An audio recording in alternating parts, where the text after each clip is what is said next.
Hi angels, this morning I just wanted to talk with you ladies a little bit about Louis Vuitton quality. If that's something that you're interested in, then stick with me. Let's get started with this video. I don't waste any time, you guys. Let's just jump right into the heart of the matter of what we're here to talk about. Today I wanted to talk about Louis Vuitton quality issues, and particularly Louis Vuitton quality on vintage bags and over the years. So I love the brand, and I purchased new from the store as well as vintage bags pre-loved on the secondary market. I've purchased from Fashion File and from eBay Japan sellers. I've purchased from private consignment shops as well, as long as they can guarantee authenticity. I'm big on authenticity. I want an authentic item because if I spend that much on a Louis Vuitton bag, even if it's a pre-loved bag, we all know that the prices are pretty up there. So I want to make sure that I'm getting the real authentic bag, because I like to think when I purchase a bag that it's a forever piece in my collection. However, as we all know, sometimes you do move on from a bag. There might be another bag that you like a little bit more, and you figure if you sell that bag, you can put that money and roll it over and flip it onto the new item or the new bag that you would like. So in order to know that these are investment pieces, if I decide to sell one, I need to know that it's authentic so that I'll be able to sell it, be ethical when I'm selling it to someone. So that being the case, I just wanted to talk about a few beauties in my collection. This was a requested video, by the way. A couple of my subscribers asked me to elaborate more on my vintage Louis Vuitton pieces. So I did go ahead and pull out a couple pieces out my handbag closet, out my handbag room, and I decided to go with this Louis Vuitton Keepall bandolier. It's a beautiful bag, and this is it right here, the golden patina. This bag was purchased pre-love off the secondary market, as well as my Louis Vuitton ALMA. The reason I decided to pick the Louis Vuitton ALMA, I've been talking a lot about the Louis Vuitton ALMA as well as the Louis Vuitton NOE on my channel, and that reason is because they have a whole lot of Vachetta on them. The Almas and the Noes and the Cabas and bags like that have a lot of Vachetta leather. So when I go to look for on the secondary market for a bag, a Louis Vuitton bag that has a lot of Vachetta leather, I'm not gonna say that my bag is totally perfect. It's a vintage bag. It's gonna have a little bit of, it's gonna be a little bit there, but it's not like a blatant blob of water. It's not like an actual water spill all over the whole bag. There might be a little bit, you can see a little bit of something there, but for the most part, in my opinion, this type of Vachetta leather with this amount of wear, I'm satisfied with that. Now I'll have some pictures here. I want to show you some that I wouldn't be satisfied with. It's all subjective. It's your opinion and what you want to do. It's your taste and what you can handle and what you can't. For some people, they don't want any type of stain on their Vachetta leather.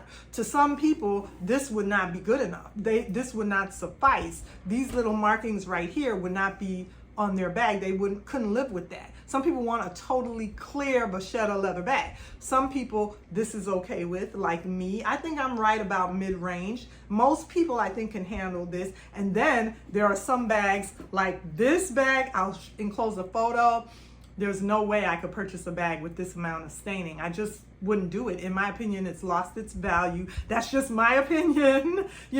Maybe there's somebody out there that knows how to repair a bag like that. But for me, I would never invest in that, because you still want the item to have collectability. Just in case it's not a forever piece in your collection, you would want to be able to move on from that bag. So a bag like that, I would not choose. So I want to show you a few examples of Almas that I would probably pass on. So this particular bag right here, I would probably pass on. Also, this Noe, I probably would pass on a Noe that had this amount of water damage or staining. I wouldn't want that one in my collection. Now, on the other hand, an Alma like this being offered at Fashion File, I would be okay with an Alma like this from Fashion File. I would be okay in investing that amount of money in an Alma, and the issues there are not that bad. They wouldn't bother me. Here is another Alma that I would be okay with investing in. I'm gonna go ahead and leave that one up on the screen for a minute so we could take a look at that one. as well as here is an example Preloved on the secondary market of a Noe bag that I would be okay with. I would be okay with this amount of, you know, the look of the Vachetta, as opposed to that had that much water damage or problems. I don't want any problems on my bag. I want a good zipper. So that's another quality thing that we're going to talk about. So the first and foremost, for me, aesthetically, I want good Vachetta. That's going to be the first thing. I want good Vachetta on my bags, good Vachetta on the handles. No staining, you know, there, the honey golden patina. It's a vintage bag, you know, it's not perfect. That's a part of the beauty of a vintage Louis Vuitton bag. It has excuse me, take a little drink here so we could continue because we have a lot more to talk about. Okay. Next, I wanted to continue to talk about my lovely bandolier, Keepall bandolier duffel that I travel with. This lovely bag right here, same thing. The Vachetta leather on these bags. These bags originally, if you get a vintage one now, like this one, an older one, they were knocked around, they were tossed around, they were traveled with, they were used, they were worn. It's gonna have a little bit of wear. It's okay. So things that I wanna make sure, I wanna make sure that the Vachetta leather, once again, no watermarks. No watermarks or minimal watermarks. It might have a little bit of something, but minimal. But nothing heavy, no heavy water damage. Let me see if I can find another example of one that has heavy water damage that I wouldn't be okay with. I'll insert a picture of that right here. One like that, I would pass on, okay? But one like this, as you can see, it's in my collection, I ended up going with, it didn't bother me. Look how beautiful honey golden that is. Beautiful, beautiful, beautiful, all the way around the bag. And these bags, sometimes when I get a vintage handbag, I condition it with apple conditioner. And sometimes, this is just me personally, the bags are thirsty. They need a little bit of quenching. They've been dry for so many years until you get them into your collection. They've been sitting, if you get it from an eBay Japan seller, it's been sitting in their warehouse or wherever they store their bags that they're selling for months, for years, for however long, until you purchase it. So the bags tend to be a little bit dry, the Vachetta leather. However, I've had experiences where I've gotten a bag off the Preloved market and I call myself, you know, the handles might look a little thirsty, like mine's right here, and I'll put apple conditioner on it and then it darkens the bag. And I know there's, you know, talk of if apple conditioner darkens the bag, if it doesn't. It's up to you individually on how you feel about that. I can only speak about my experiences. My experience with apple conditioner is it does, even after it dries, it does darken the bag a little bit, the Vachetta leather. Now, I've used apple conditioner on some of my vintage Coach bags on the black color, and because it's black, it doesn't darken the bag. It just makes the bag look quenched and moisturized and good. But on my Vachetta leather bags, it does darken it, so I don't put anything on my bag. I really don't put anything on it because I don't want to darken that Vachetta. Whenever I purchase the bag, the shade of the Vachetta that I've chosen is the shade that, for the most part, I want to keep. With time, of course, it's going to still darken, but I don't want to darken it the minute I get it by conditioning it. That's just my choice. That's just something that I do. So what I would say is, and by the way, look at this lovely strap, but things that I look at when I purchase, if your bag has a strap like this, with the little teeth for the shoulder strap, make sure that, because I know on like my Samore, my Chantilly, a few of the bags have this shoulder strap, and you want to make sure that you get one that doesn't have any rips or tears to this leather or to this vinyl that this shoulder strap is made out of. You know, you also never want any rips or tears to your canvas. You want canvas that doesn't have any quality issues. No rips and tears on your canvas, okay? You want good edges where the piping is right there. You don't want any of the piping sticking out. I've seen bags online, I'll enclose a picture here.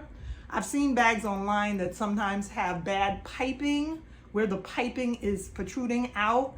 I mean, that happens eventually maybe with a bag if it's been really roughed up, but you don't want to bring a bag into your collection with that problem. You want the bag not to have any problems off the pre-loved market.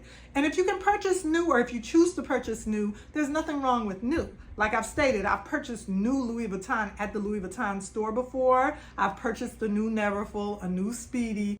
Now I'm deciding, for me, I want to go with the vintage bags off the pre-loved market from Fashion File. That's okay.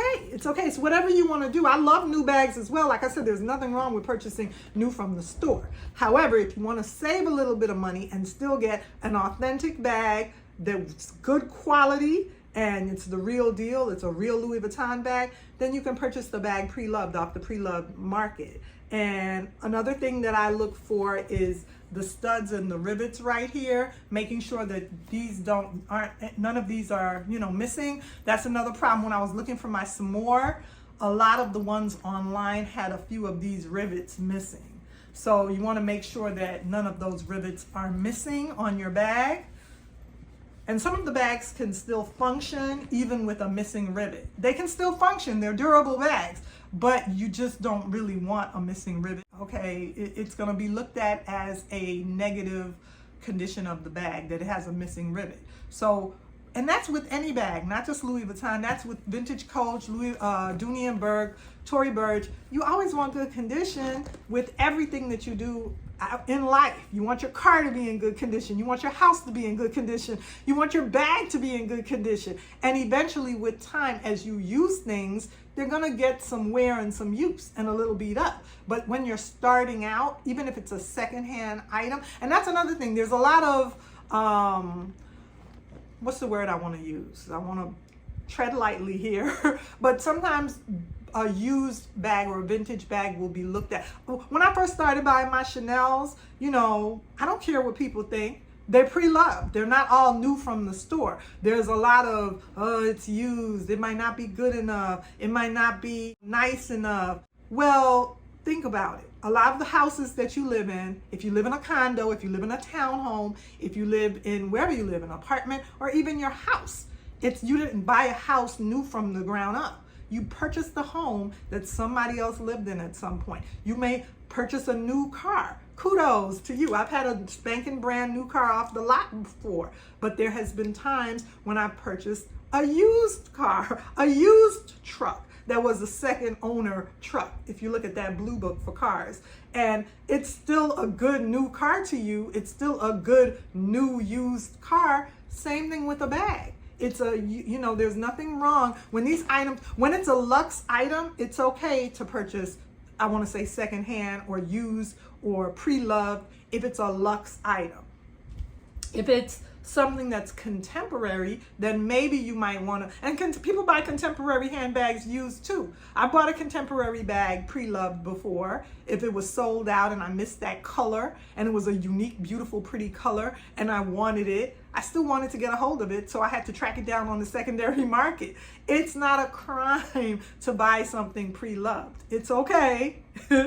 So I stamp new, I stamp pre-loved, I stamp whatever your heart desires.